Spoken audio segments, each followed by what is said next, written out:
E360 TV proudly presents Messages of Inspirational Stories TV show. Live streaming now to millions of devices around the world on Roku, Apple TV, Amazon Fire TV, Android TV, YouTube Live, Facebook live streaming. Our shows are available video on demand on these channels. And we broadcast daily, Monday through Friday at 4 p.m. Eastern Time on these channels. On Mondays, Expanding Your Business. Tuesdays, Finding Health Naturally. Wednesdays, Mentoring Our Youth. Thursdays, Pets We Love. And on Fridays, Women in Leadership. Brought to you by our producers and hosts, Jim Grant and Donnaguinouard. Along with our host, Beata Severin Reed and Emersonbrantley. Supported by our admin team of Michaela Vidal and Gaia Guinois Balconi Leda.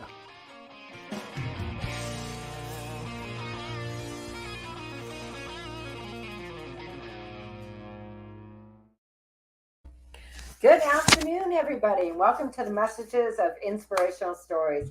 Jim and I are so excited to be here today. It's Friday. It's celebrating women in leadership. Jim, we have an amazing article that and to talk about with women and some of the things that we do. Now, I will, before I let you talk, and I'm sorry, but no, it is women and men in this profession. But today is about women in leadership. So just wanted to clarify that super quick. Oh, okay. Well, I'm glad you did, so I don't have to. Ladies and gentlemen, welcome to the show. We're so glad you tuned in. Donna and I and the rest of the crew here at the station, we're so grateful that you folks around the world have chosen to watch our show. We're just very, very humbled by that. And for us to say just simply thank you so much, it seems a little inadequate on my behalf, because I'd like to just, really express truly through the vibration, through the TV here, to be able to say, we really do appreciate it. And it's our responsibility to you to continue to put out great infotainment and information, and today is no exception. Before we begin, I've got to mention our sponsors. We're sponsored by the good guys at the 6minutewebinar.com and also Mr. Bill Heinrich. He's our good friend. Donna and I know Bill very well. He wrote the book, The 7 Levels of Truth. You can go on eBay there, or Amazon, I think it is.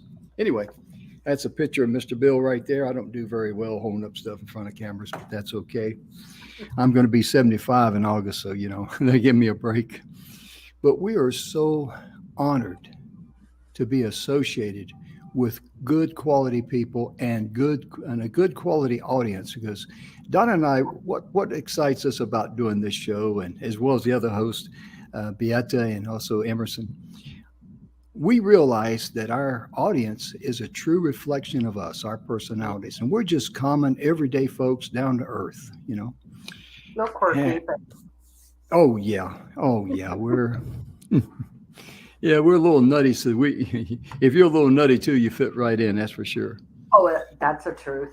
But today, we're going to be talking about nurses. Yes. And Donna, when it comes to nurses, I tip my hat to the men and women in the nursing career, the field. Absolutely. Because to me, they are the glue that holds you together in hospitals. They're the backbone. They really are. They are, because Jim, you had open heart surgery. I had brain surgeries, multiple, and I remember my first brain surgery. Of course, that one was the one that probably scared me the most, because I didn't know what to expect. But I figured the doctor, the anesthesiologist, and maybe 2-3 nurses. Good Lord, have mercy. They all came out of the woodwork. Oh, wow. Each of them is designed, to do specific things when caring for a patient, whether they're in surgery or whether they're, in recovery.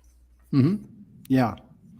And you had to have 3 brain surgeries because you had a huge aneurysm. It was right behind your right eye, was it not? Correct. On my internal right carotid artery. Mm-hmm.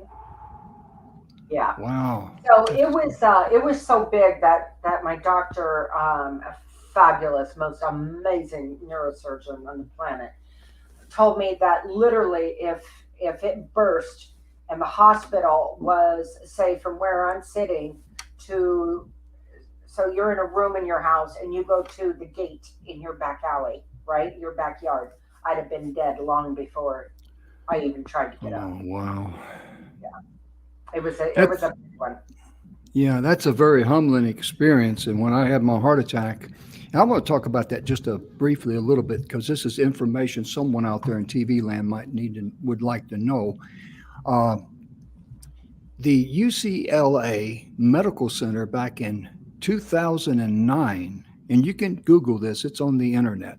Right. They published a study that said 75% of heart attack victims that wound up in the ER had no previous warning signs. And both men and women. Yes. Yeah. Both men and women. Absolutely. Because what I had, and I'm going to keep this kind of short. I don't want to go into it too much, but my blood pressure was always good. 120 something over 68, 74, something like that. My LDL 2 years before, I had my heart attack October 29th, 2021.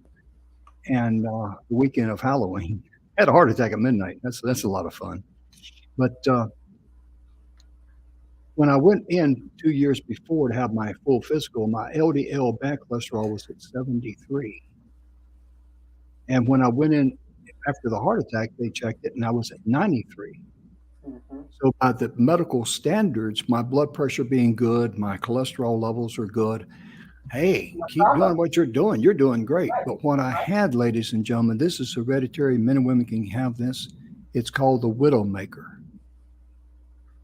And they had me in the hospital on that Friday night and all day Saturday and Sunday. And Monday morning, I was supposed to go in and just get stents, and I was going to be an outpatient. And it was during the procedure to put the stents in is when my cardiologist told me, he says, Jim, this will not work for you. He says, you need open heart surgery and you need it now. You have the widowmaker, you got over 90% blockage in your heart. And that's a humbling experience, but it really is.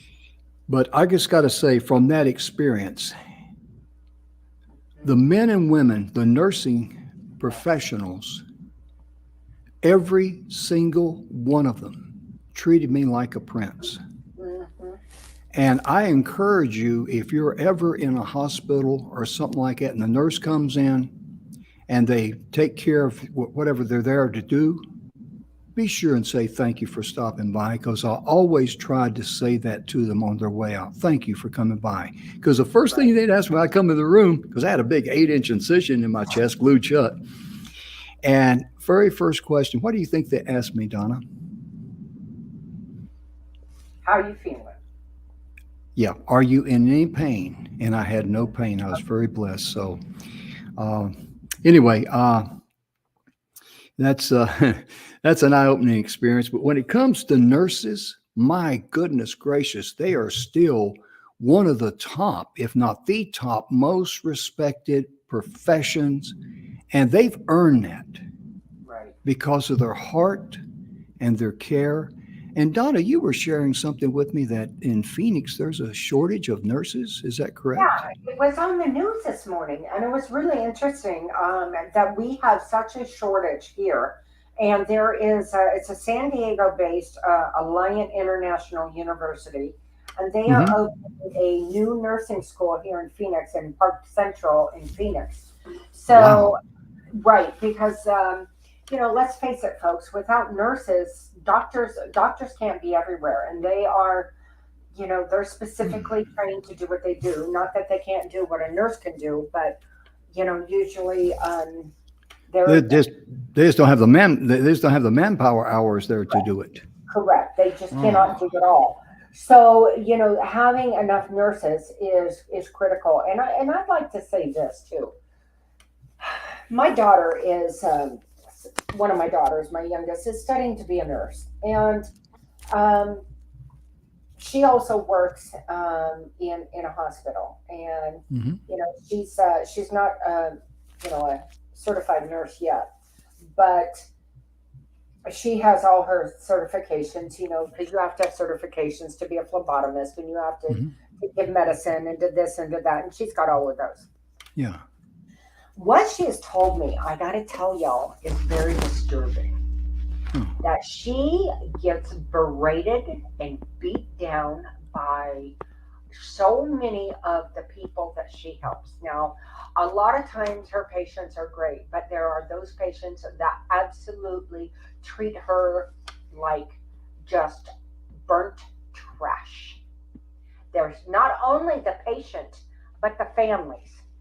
Mm. And I'm sorry, I don't care who you are, that is uncalled for. We are all here to help each other, and it becomes very trying and very difficult to keep that positive attitude. And you go into nursing or into being a doctor in the medical field because you want to help people, right? Hmm. And then when you have people consistently and persistently beating the living hell out of you verbally, it makes it hard to go on. So if you should ever, I guess I want to say, come across somebody who you have seen or heard somebody has been cruel to them, you know what? It would mean the world to them if you stopped them and said, couldn't help it over here. And I am so sorry you had to go through that. I appreciate what you do.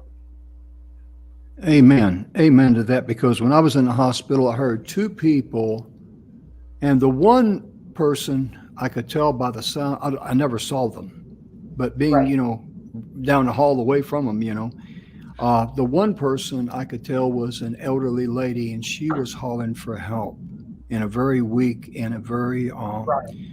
yeah, and I didn't mind that because she was in pain, bless her heart. And all I could do was just lay there and, say a prayer for her, whoever she was. There was a guy in there that hollered at him, "Hey, get in here," and all that. And I Right. thought, man, what's wrong with him? No, because like you say, nurses have a special heart. They have a caring heart. Their desire in life is to serve others And to and help to help people. others in their hour of need. And when you're sick and you're hurting, or if you had an operation or whatever, you should be very, very thankful that a nurse is there to help you and cares about you. Because what I love about them too, Donna, you've seen this too. When they walk into that room, nobody else on planet Earth matters except you. Right. Right. How You know, special is that? I don't remember when I had my main brain surgery, Jim. I don't remember. I was, of course, was in ICU, Uh huh. um, and I don't remember a lot about my nurses. I know I remember I had a private room, Hmm. and it was quite large. And my youngest daughter, stayed with me the entire time I was in the hospital. She was right there in a layout chair. Thank God she's about this big, because otherwise she wouldn't have fit. Um, well, I'm just being honest. But they're there to make sure that we are taken care of. When you have to get up, when it's time to walk, I was catheterized, and so they wanted to make sure that, of course, one of the things is when you go into the hospital and you've had any kind of surgery, they want to make sure that your bodily functions are working well before Yeah. you leave, right? So that Hmm. and they help you. I mean, think about it, guys. They just helping you walk from surgery Mm. out of the bed, getting you up, and walking you to the bathroom. They actually have to be trained how to pick people up and help them up out of bed so Hmm. they don't hurt themselves. Now think about Oh that. yeah. They have to be trained how to do that. And I Hmm. know I was, when I moved back here and I helped my father. My father was, kind of a large guy. He was short, but he was large. And because of the diabetes had ravaged his legs, and he had flesh eating disease, and he had had a hip replacement many years earlier. So things weren't working as well as they should. And I had to help him out of the car for appointments. I would drive him. Mm-hmm. And the only way he could get out of the car was we had this, I don't know what to call it, but it was a handle that we put in the hinge of the door. And then I'd have to put his walker in front of the door. And then he would get himself so he could, eventually turn around and kind of face me. And I would lean over the walker and put my arms underneath his arms and lift him up. So I'm lifting about 250 pounds of dead weight. Wow.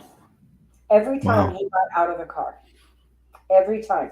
And then to bend over the walker was stressful, on my back. All I can say is thank goodness I'm as, in good shape as I was in. Because it was a little difficult. And I have really long legs, but I have a really short body. So bending over that was a little more challenging for me. So when you break things down, Jim, and think about how much these nurses, the training that they have to do for every little thing, it is unbelievable. It really is, ladies and gentlemen. And when it comes to nurses, my goodness gracious, for a very impressive 21st year in a row, nursing is rated as the most trusted profession, and that was in 2022 by a Gallup poll. Now, I found this very interesting, and I want to share this with you so I don't misquote anything. It says only 79% of the U.S. adults now believe nurses have very high honesty, ethical standards. I'm glad to be part of that group because when it comes to nurses, I mean, goodness gracious, they're worth their weight in gold. For all you nurses out there, Donna, let's just take a moment and just give a shout out to them. For all you nurses out there in the nursing field and the career, I just want to say thank you so much from the bottom of my heart for the career path that you chose.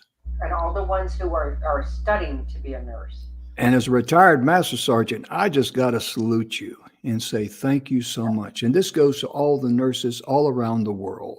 Absolutely. And because you're just very, very, very special people. You got a very special heart. And, we just can't say enough about how we admire you, respect you. And because you're doing a job that I could not do. I don't have the nurse type of a heart as an individual. Right. But I've really appreciated all the time the nurses come in, and it made me feel good when the one nurse, when I got ready to leave the cardiac ward, she said after my surgery, that I was in there got operated on Monday, and I checked out on Saturday. And she says, she was on a Friday. She says, I know you're leaving tomorrow. She says, I'm glad you're going home. But she said, rest assured, I'm going to miss you because you're the kind of patients that we enjoy having. Right. I thought, wow, so that's very nice of you. And all I did was just treat them with respect and say thank you for any little thing they did. How hard is that? Right. How difficult is that to say thank you for someone tending to your needs in your hour of need? And Jim, I was just go ahead. I'll shut up. We're both wound up, as you could tell, But unfortunately, in this article that I'm sharing with you, it said that 10%. This is a 10% points lower than was rated for nurses during 2020 in the height of the COVID-19, and that's pitiful. Well, it really, that's something I want to jump in on. Okay. I got to be honest with you. It just gets my gizzard when people as a whole are like down on something or a sector of people, if you will. And then when something happens and that same sector of people that they were initially down on raises up and do what they've always done, but they become more prevalent because of the situation, such as the pandemic, then all of a sudden they're elevated to a higher status. And then Yeah. once that crisis is over, it's like, to hell with it again. And that's not Yeah. right. That's not right, Jim. No, it's not. It really isn't. And down through my lifetime, I reflect back to all the mentors I've had in my life, from school teachers all the way up to the people I served with in the military for 31 years.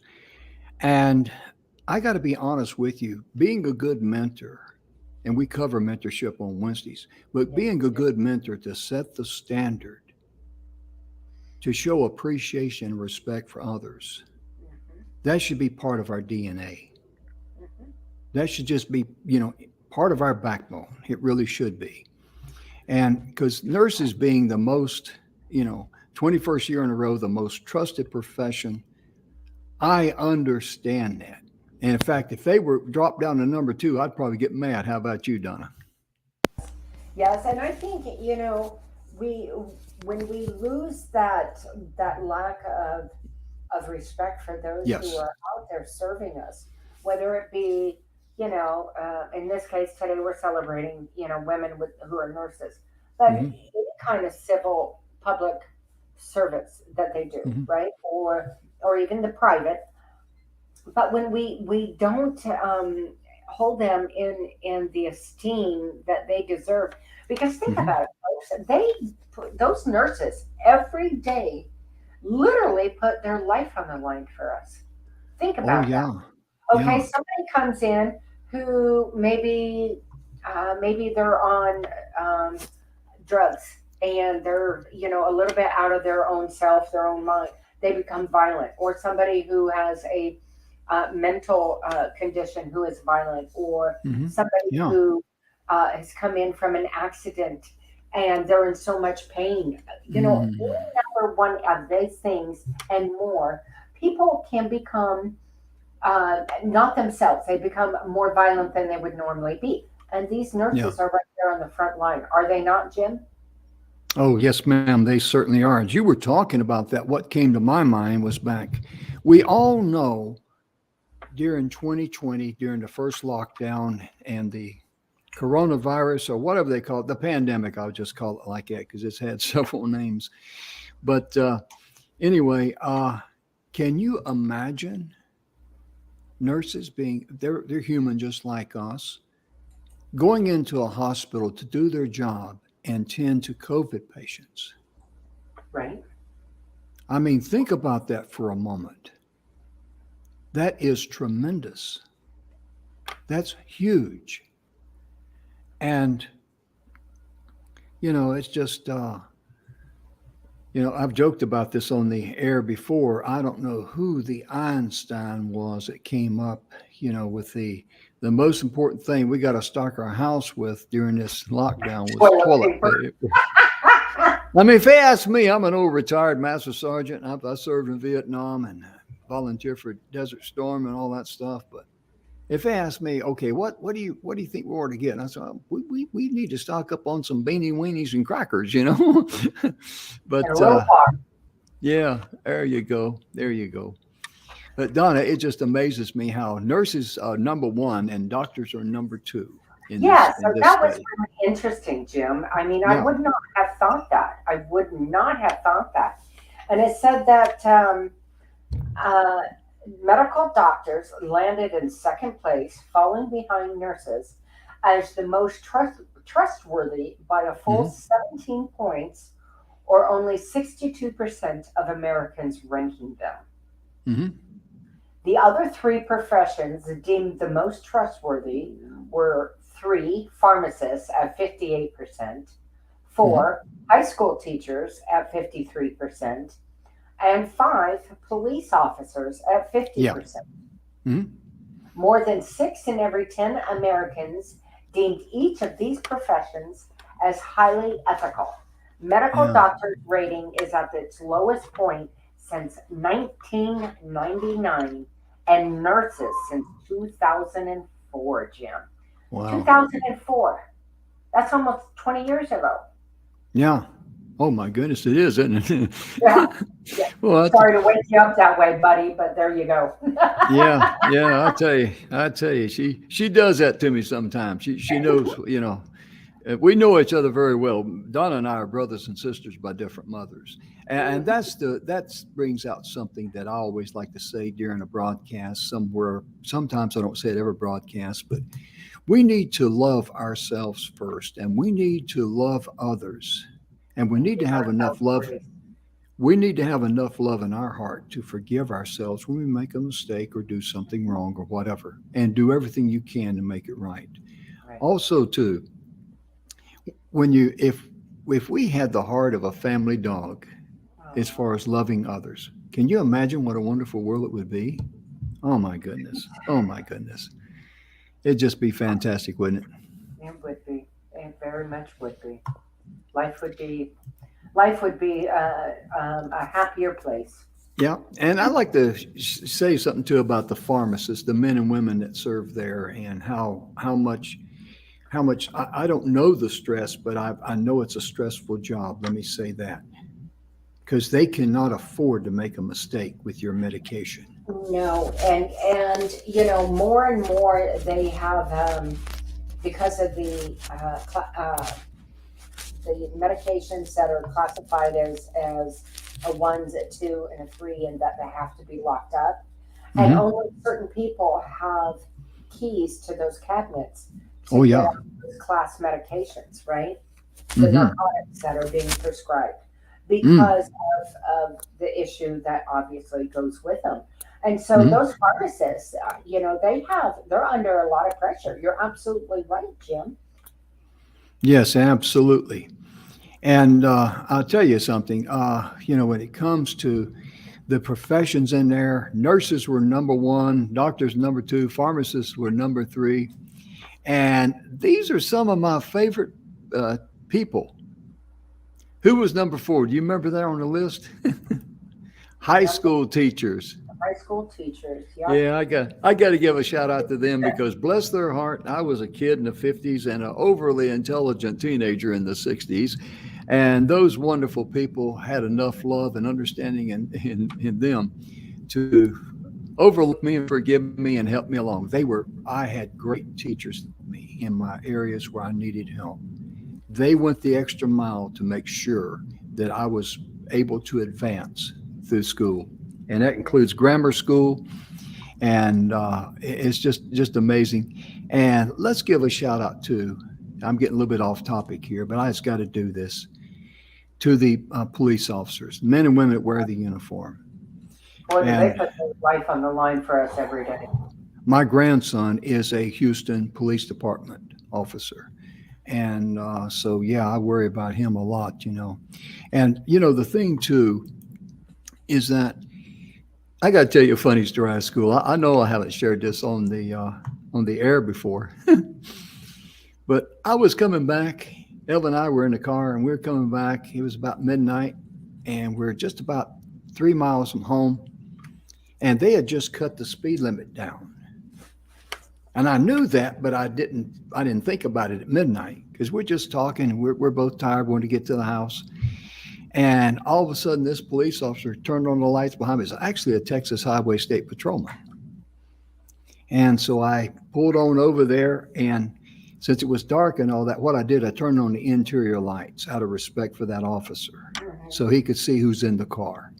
And I rolled down the window, and I just put both my hands outside. And he walked up to me, and he said, the reason I stopped you, sir, he said, did you realize you were speeding? And I said, well, to be honest with you, this is not a good answer, but it's an honest answer. I said, not until you turn the lights on. That's what I said. I mean, what am I going to say? Yeah, I got biscuits in the oven, or bacon or something. Right. And he said, well, sir, since you've been so nice to me, he says, I'm just going to give you a verbal warning. And I said, sir, thank you very much. And I shook his hand and wished him well and thanked him for wearing the uniform. And, if we treat people with respect from the alpha to the omega like that. Right. Yeah, you can imagine what would have happened if I'd have started off with, what did you stop me for? I ain't bothered no. Why don't you go out and arrest some criminal? Right. He'd have probably had writer's cramp by the time that traffic stop was over. Yeah, respect just goes such a long way, and it's such a, Yeah. I mean, think about again. When you talk about nurses, they have to learn how to pick somebody up. They need to Hmm. learn how to, um, maybe if somebody is bedridden so that they can't move, they have to Hmm. learn how to roll them and change out maybe dressings underneath them or change the bedding. And there's a way that they do that. They have to learn how to do all of that. They have to learn how to give medicine.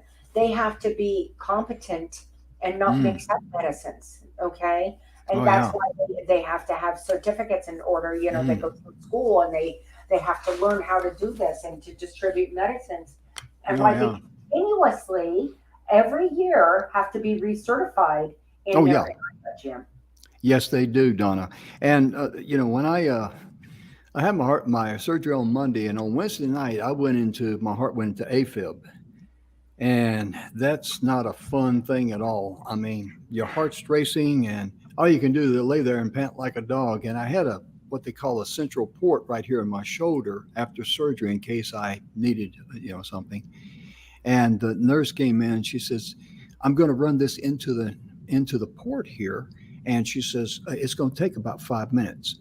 She said, "Okay." And I said, "Okay." I mean, whatever she said, I'd say okay too, because, but my point being, at that very split second of a moment when I needed something, this nurse had to know Right, exactly what I needed. She didn't have time to go back and look it up in some thick medical book. right. Or try and Google it.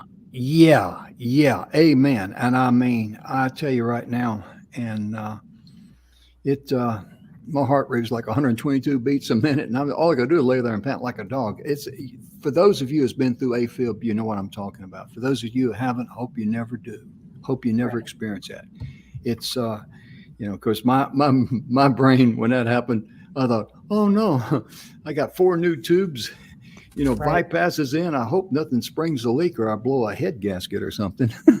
Well, Jim, let's just, even this, I went in Wednesday and I had to have the lovely experience of a couple of crowns put on. Oh yeah. And,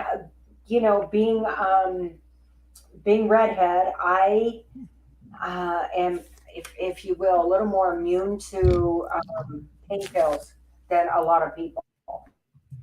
Hmm. So when they do crowns, they shoot that Novocaine right up here into the bone. And that was Wednesday. I am just now getting to where I can open my mouth, and I still can't open it fully. It's so painful. And Mm. then, of course, he gave me a shot on this side because I had a crown on my lower left and a crown on my upper right. And then he had to come back in and give me another shot on the left side because I could feel Mm. the inside of my gum right by the tooth where he was Mm. gonna be drilling. And Mm. so, um, when that first shot of Novocaine hit, and I'm fairly healthy person considering everything. Man, I could feel my heart race. It was starting to do this. Oh yeah. Whew. It was crazy. And he looked at me and smiled. He goes, "Your heart racing a little bit?" I'm like, "Uh-huh." But Oh yeah. so for all the people out there, I mean, gosh darn, we owe them so much, so much gratitude. I mean, Yes. I Yes. I made big jokes. I'm a bit of a jokester that way.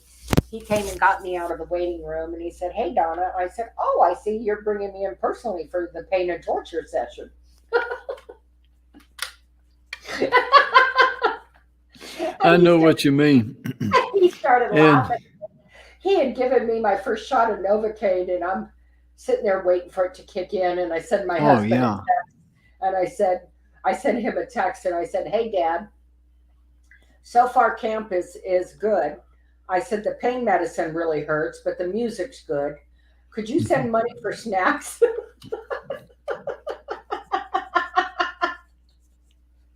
Yeah. Oh man, I tell you, you too much sometimes. You just do much. Well, And gosh, I was there for over 3 hours, Jim. oh yeah, and I'll tell you something happened to me there when I got ready to have going to put the stents in, they take a big needle and they put it right in the base of your hand right there, right where your hand and wrist meet and all that. Sorry about messing up the lights. But this thing is huge. It's not like something where you give blood. I've given over 3 gallons of blood in my lifetime donating blood. And I looked over there, and this thing's about 4 inches long. It's white. And it's bigger than, a little bit bigger than at least my eyes told me it's a little bit bigger than an ice pick, but it's huge. And I looked over there, and the guy was getting ready to put it in there, and I said, oh, man, that's going to hurt. He says, you're not going to feel the thing. I says, really? He said, yeah, I've already deadened it. I didn't know that because they had me doing all these other things, putting the plates underneath me for x-rays and all this other stuff. And, of course, I looked over there and saw that thing start to tunnel in. I looked away, and then I looked over at him. I said, brother, I'm sure glad, and I want to thank you for deadening that first, because otherwise you and I would be watching my toenails right now grow right through my socks, because that would have hurt big time. Big time. But my point being in sharing that story is that nurse, that male nurse, he had enough compassion for me that just to say, hey, I'm going to, this guy's not going to suffer. He's suffered enough, and I would have never thought of asking for a shot of Novocaine before they put that big needle in. Right. I really wouldn't. So, I mean, that's another example of what nurses who are so compassionate in their heart and what they do. My goodness. Right. And I'm looking here, this is an article from Reader's Digest about, nurses, the inspirational stories from them. And when it comes to their compassion and caring for others, nurses, they have us all beat. They really, truly do. And they work very long shifts. And they provide all sorts of services. And most of them are overworked during those shifts. They are. They really are. Because when you're in there and you need something or you want something, and they're in another room tending to another patient, you want it now. Well, look how long the nurses were working on shifts during the pandemic. Oh, yeah. And, obviously this isn't a political or religious show, folks, but, there was it was nothing for a nurse to work 14, 15, 16 hours on a shift because people were either not coming in or they had a family member who was sick or they themselves got sick. And then a lot of things transpired after that, but they worked those kinds of hours day in, day out, and they were exhausted. They were exhausted. Yeah, they're always on their feet. Yes.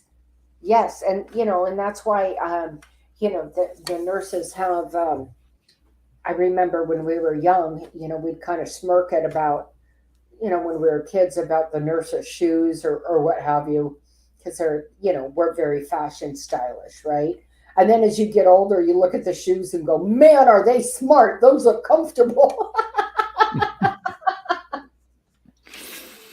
Absolutely. They have to have some type of a very comfortable shoe to put up with all that and use and abuse. Right. And my whole point being in that statement, Jim, is that the things that they have to have in order to be comfortable and do the job that they do on their feet, those shoes, and I know from my daughter, those shoes run a minimum of about $140 a pair. Oh yeah. Right? Yeah. And then of course there's scrubs and what have you. But they have to have comfortable shoes, comfortable clothes in order to be on their feet and do what they do. They certainly do. They really, truly do. And it really, when I think about nurses, this is one inspiring story. We've found in the Reader's Digest. I'd like to share it with you if I may. There was an elementary school nurse by the name of Amber. We got a little bit of background noise there or something. Sound like a mic rubbing against something, but hope it's not me. But did you get it there? Okay. I think it was me. Sorry. That's okay. See, Donna's charged up today. That's what it is. Her name is Amber Merkins, I guess, Mehrkens, and she continued during the pandemic when the schools were shut down to continue to check on her students. She'd take their temperatures, and this lady just went above and beyond. She created hundreds and hundreds. Actually, she sewed over 4,000 masks and provided them not only to the school kids, of course, but to the local fire department and area businesses. I mean, think about that, 4,000 masks. And she went on the extra mile. She stayed in touch with the kids at school that she knew. She'd take their temperatures.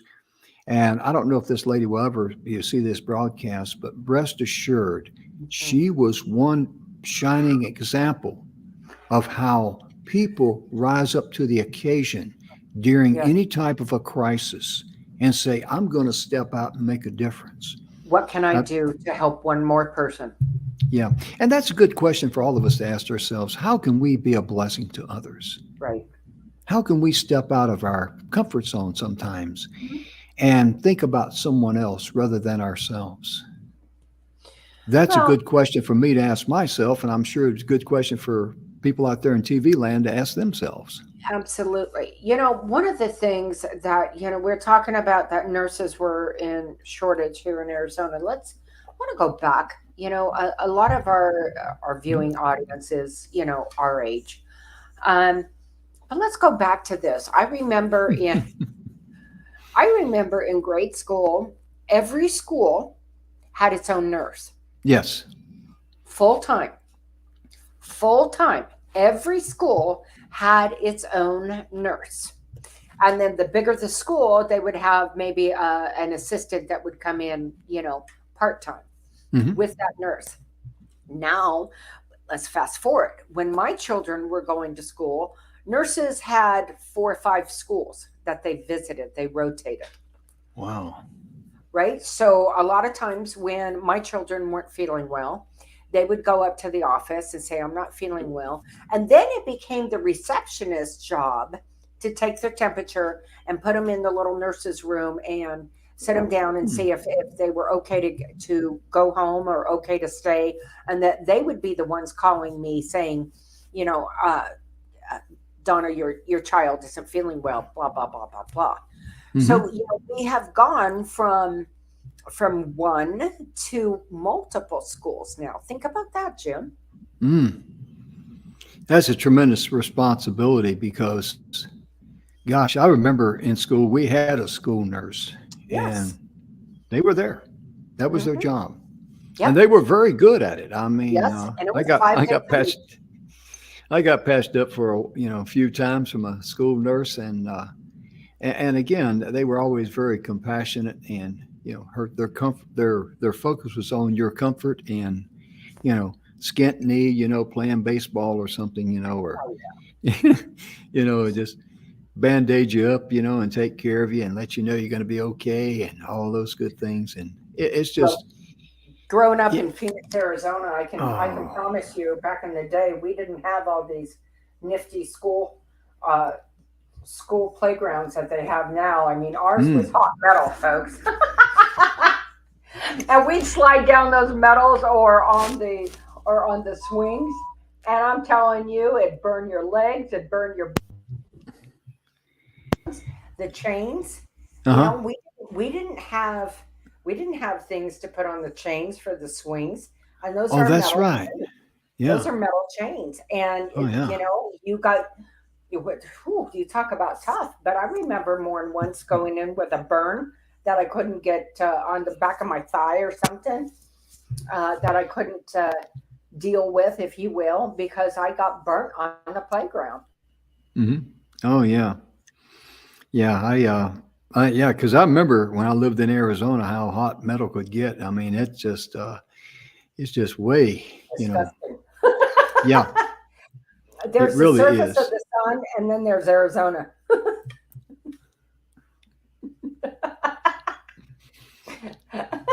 I tell you can tell it's Friday for us, folks.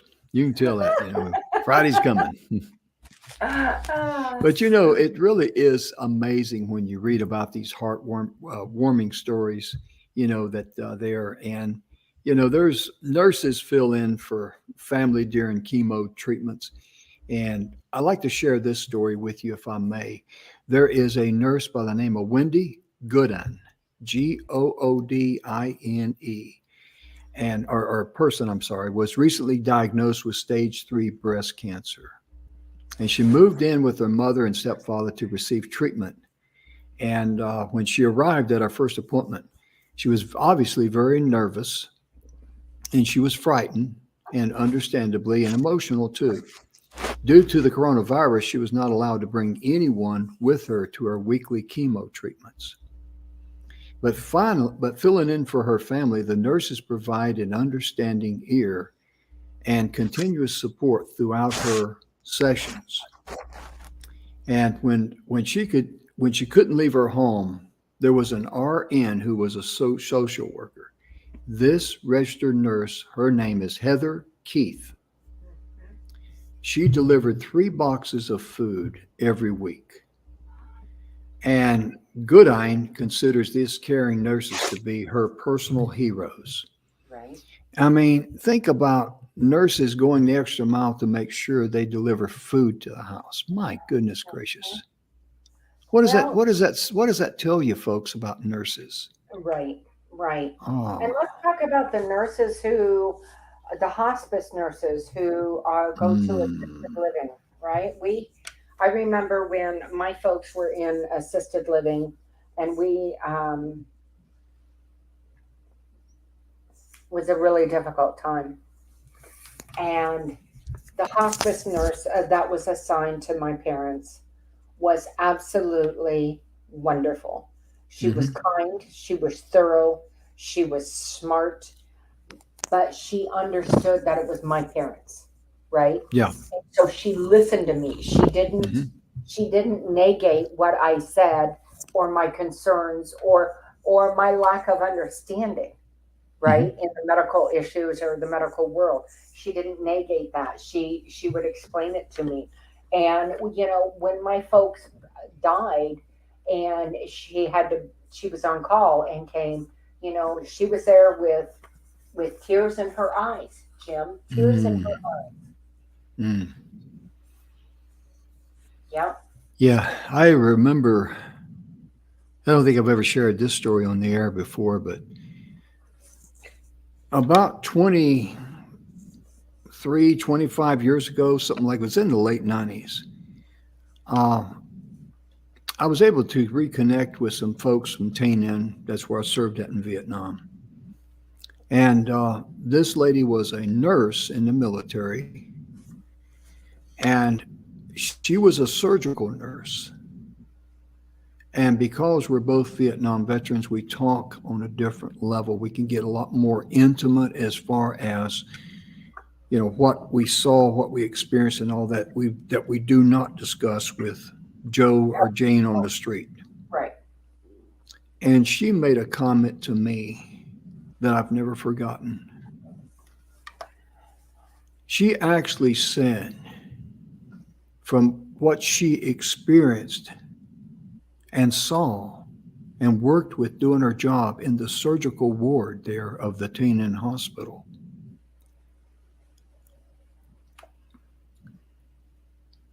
she actually said that she could take a shower and not need much water from the tears that flow from her face. Wow.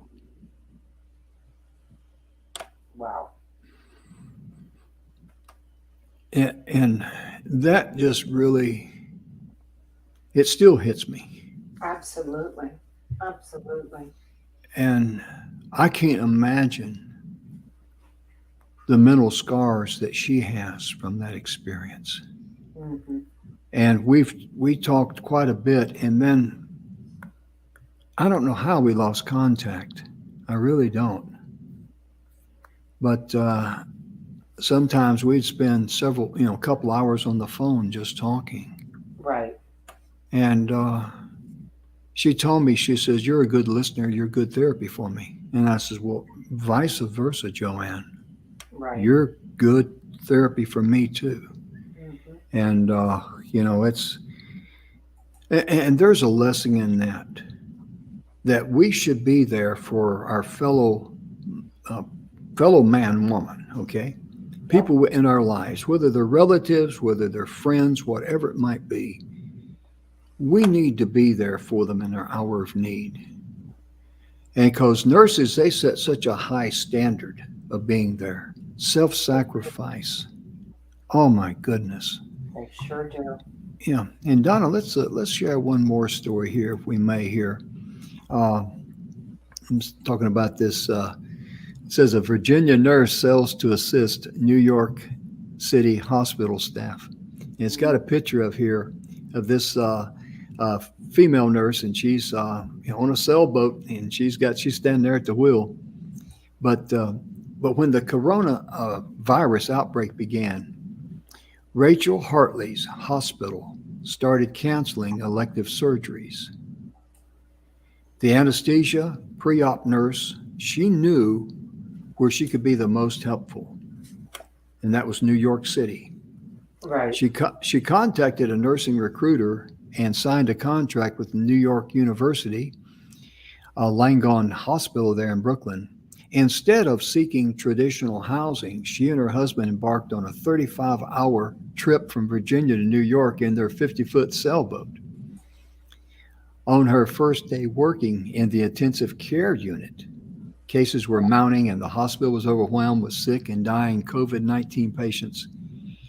And Hartley's contract, according to Yahoo Live, Hartley's contract ended in early June, but she says she would be happy to stay longer and continue to treat coronavirus patients. Wow. You think about that. I mean, she knew exactly where she needed to be. Mm-hmm. And I don't know whether or not she, will ever see this story or whatever, but we're getting close on time, and gosh, we haven't really hit. We may want to pick up on this next week and do some more. What do you think? Absolutely. Absolutely. There's so many beautiful stories about the love and humanity of nurses in our hour of need, or somebody who's close to us who come in and are there for each and every one of us. Oh, amen. Amen to that.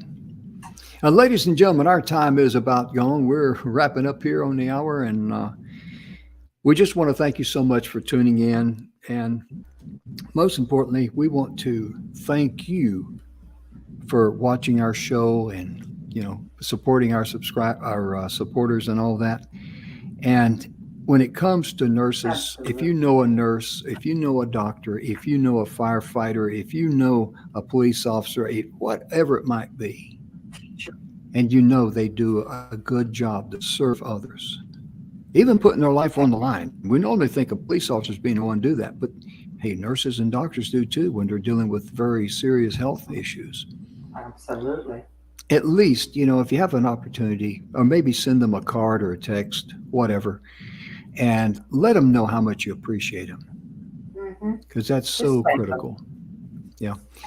And you may have saw earlier, I put out there on the marquee, The Strangest Secret by Earl Nightingale. If you feel like you're not worthy to be loved, I encourage you to take a look at that video, because it really will open your eyes on a lot of things. And you can also download on a PDF if you don't have access to YouTube in some countries. The Strangest Secret by Earl Nightingale. It's in a PDF form. And because the main thing in life is that learn how to love yourself first, and then you can give love and compassion to others. Absolutely. And always have enough love in your heart when you do something wrong or you make a mistake. As Donna likes to say, give yourself grace. Grace. Give yourself grace. And ladies and gentlemen, our time is gone. We'll be back on Monday. And thank you again for tuning in. Be sure and share this show with a nurse or a doctor or whoever you like, And thank you so much for tuning in. We'll see you next week. Have a good one. Have a good week.